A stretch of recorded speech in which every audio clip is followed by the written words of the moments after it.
jetë aktiv sërish. Në këmbim, ky do vijet tani në Arati, mendoj unë se nuk do ikin nga Shqipëria dot, e ka të pamundur, mendoj. Do vijet të shërbim të grupeve të organizuara kriminale për të kryer vrasje të tjera.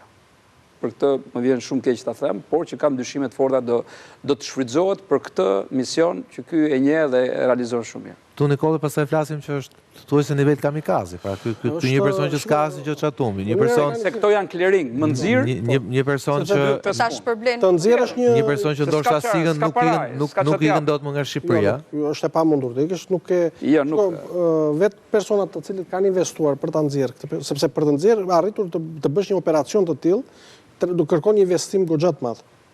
Sepse do paguen, varet si do rezultoj nga hetimi, por nuk është që e ka kryer i vetëm ai, sepse po do ikte me këmbë, nuk do ta presin me auditjet A8-a. Kështu që është një investim në këmbim me limuzinë mbajnë kryeministët e Evropës. Në këmbim të kësaj besoj ai do t'ua kthej nderin, si i thon, patjetër me për të mbyllur ato problemet që ata si makina e kancelarit Merz, edhe makina që e ka shoqëruar në drejtim të një strehet sigur.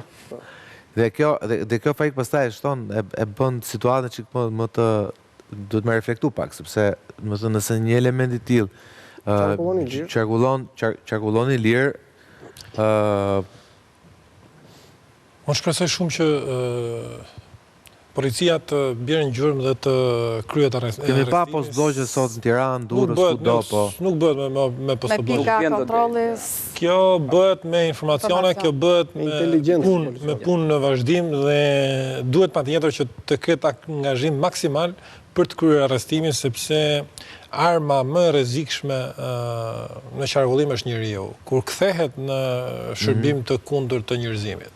Dhe kur ke një person të tillë në Arati, sigurisht që rreziku është tepër i madh, është konkret dhe është në çdo kohë i mundur për të ndodhur një ngjarje e rëndë. Kështu që patjetër që institucionet, unë e thash pak më parë edhe për ta forcuar, institucionet e burgjet duhet të reflektojnë për të marrë masa, për të shmangur çdo lloj tentative, për të marrë masa për të eliminuar çdo mangësi dhe për të marrë masa për të forcuar burimet njerëzore dhe për të i trajnuar ato dhe për të mbështetur financiarisht me qëllim që të rriten elementë sigurisë për të shmangur arratisjet.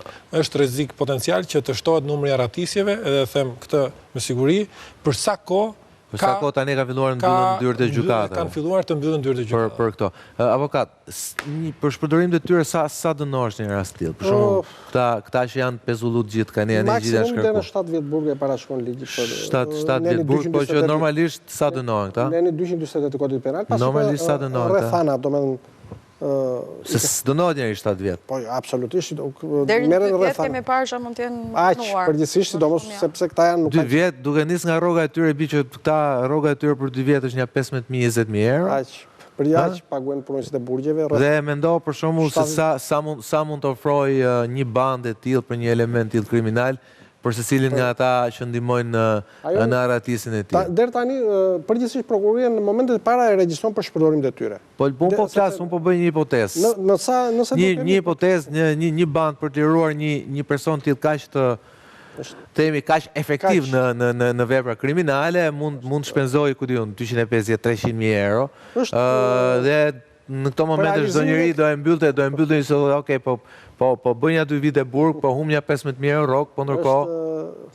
Pra le të themi, e di pse e them këtë që sigurisht shpresoj që të jetë hipotezë e gabuar imja, por e nisur nga një argument logjik. Që ndoshta këtu nuk është thjesht fakti që duhen trajnuar, por duhet parë një reformë shumë e thellë edhe mënyrën se funksionojnë, mënyrën si edukohen dhe mënyrën si paguhen. Patjetër që jo. Krimi është i avancuar në këtë drejtim se ka fonde më të mëdha, ka armatime, ka mjete e tjera, të rekruton shumë lehtë, se është shumë tundues, por nga ana tjetër edhe ti lesh ta njerëz të paguhen me lëmosh. Dhe sigurisht kjo e tha Faiku që e hap.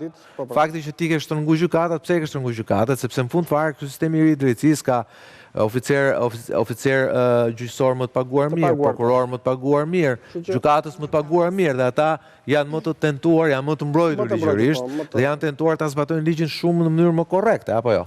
Ky është argumenti juaj, po thaj. Pra, kjo e ka mbyll derën e gjykatave ndaj kriminalëve që largohen, por hapen dyert e burgjeve. Atëherë paralelisht duhet filluar një sistem i tërë zinxhir, nga gjykata, nga policia që i arreston, sepse ti forcon gjykatën, po s'ta ka policin dhe se blen policin e. Kështu që atëherë do fishosh sistemin e policisë, edhe sistemin e burgjeve, edhe ti e mbyll gjithë kapitullin. Sokol, një shprehje. Në një trajnim me drejtorin e sistemit penitenciar italian, tha në moment që një burgos hy në burg, gjën e parë që mendon si të largohet. Kështu që. Po, vetëm atë mendon. Vetëm më kujtohet shpreha e një burgosuri në burgjet angleze, shumë i famshëm, i cili kur e pyetën kur doli tha, si tu duk tha burgut kur u futa, mu duk tha dera shumë e madhe. Po kur u futa brenda tha, për dal u zvoglua tha në mënyrë të jashtëzakonshme. Vetëm një gjë ta them me dolëm kësaj